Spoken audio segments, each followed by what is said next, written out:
அனைவருக்கும் காலை வணக்கம். என் பேர் சக்தி பிரியா. நான் படித்த புக்கு பேர் 14. அது எழுதியது தங்கதுரை அரசி. அது ஒரு அழகான கடற்கரை கிராமம். அந்த கிராமத்தில் ஓய்வு பெற்ற இராணுவத்திலேருந்து ஓய்வு பெற்ற வீரர் குடும்பத்தோட வசித்து இருந்தார். அன்றைக்கி ஒரு மகிழ்ச்சியான நாள். அது என்னென்னா, இராணுவ வீரரோட மனைவிக்கு 14வது ஒரு குழந்தை பிறக்குது. இராணுவ வீரருக்கு 3 ஆண் குழந்தைகளும் 2 பெண் குழந்தைங்க தான் உயிரோடு இருந்தாங்க.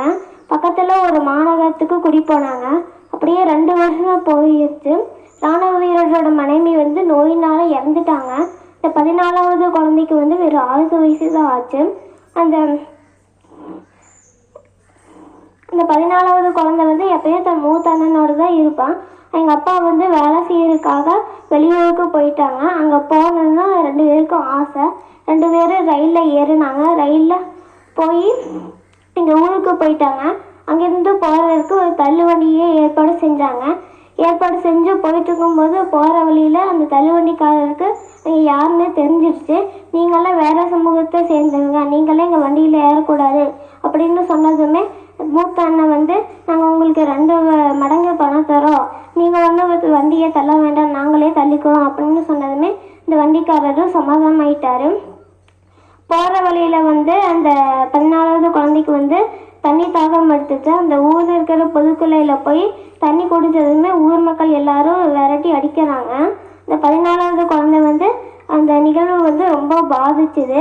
14வது குழந்தை எங்கள் அப்பா மாதிரியே வேலைக்கு போகணும் அப்படின்னு போகிறப்ப அப்போ தான் உங்களுக்கு தோணுச்சு, நம்ம படித்து வேலைக்கு போகலாம் அப்படின்னு படிச்சுட்டே இருந்தாராம்மா.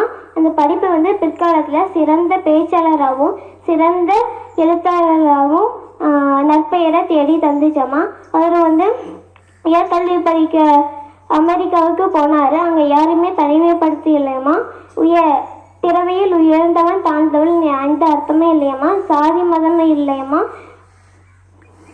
அப்போ அந்த அமெரிக்காவில் தான் மனிதன் சுதந்திரமாக வாழறான் அப்படின்னு உண்மைகளை தெரிஞ்சிச்சு. இந்தியாவில் அவர் இங்கிலீஷும் பாரசீகமும் படிச்சிருக்காரு. அமெரிக்காவில் அரசியல் தத்துவம், மானுடவியல், சமூகவியல், பொருளாதாரம் போன்ற அறிவை வளர்க்கும் நூல்களை படிச்சிருக்காரு. பல ஆராய்ச்சி நூல்களையும் எழுதியிருக்காரு. அதை புகழையும் நற்பெயரும் தேடி தந்துச்சு. அவர் அமெரிக்காவிலேருந்து லண்டனுக்கு போனார். அங்கே வழக்கறிஞர் படிப்பை தொடர்ந்து படித்தார். வழக்கறிஞராகவும் ஆனார். அவரோட குறிக்கோளாக தன்னை போல இருக்கிறவங்களுக்கு உதவி செய்யணும், அதுதான் அவங்களோட குறிக்கோள். ஆங்கில ஆட்சியாளர்கள் மத்திய சட்டசபைக்கு நியமித்த 14 பேரில் ஒரே ஒரு ஒதுக்கப்பட்ட சமூகத்தை சேர்ந்தவன்னு இடமும் பிடிச்சாரு. பின்னால் இந்தியாவின் சட்டத்தையும் வடிவமைச்சார். அவர் தான் டாக்டர் பி.ஆர். அம்பேத்கர். நன்றி.